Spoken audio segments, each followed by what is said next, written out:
KZEW, Morning. the concert station at 7 before 9. All right, country station we're not exactly, but just the same, it's always interesting maybe to occasionally check in on the antics of that country drooler, George Jones. Now, this past weekend he played a little gig down there in San Antonio. It didn't turn out very well for him.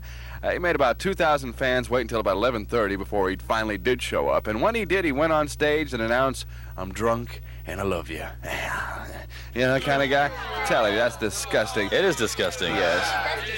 That's what I just said. Anyway, he's following that by falling on his face as he reached to pick up the microphone, quite down there.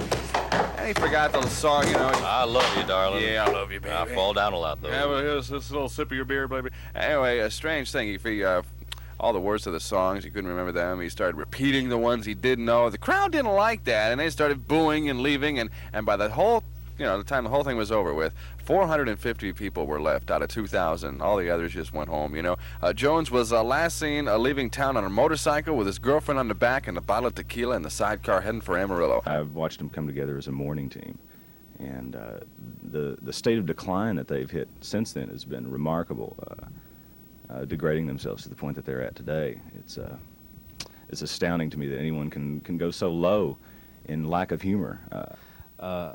The most unique in the country. I consider myself very fortunate to be working with a couple of experienced professionals like they are.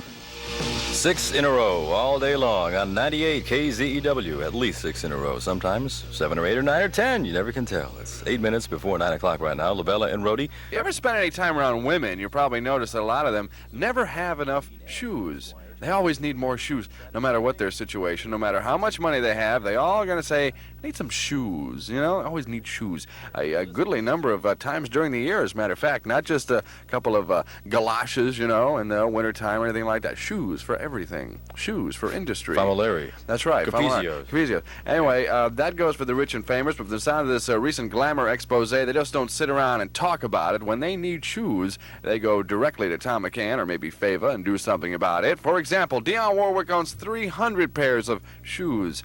Priscilla Barnes, a new Three's Company airhead, she has 150 pairs of shoes. 300 of them, count them. Yeah, and Linda Carter owns about 800 pair of boots.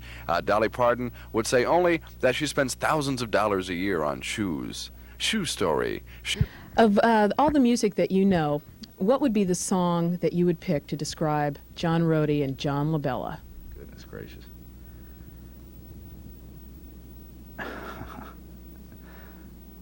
Boy, that's a tough question. Not That Funny by Fleetwood Mac.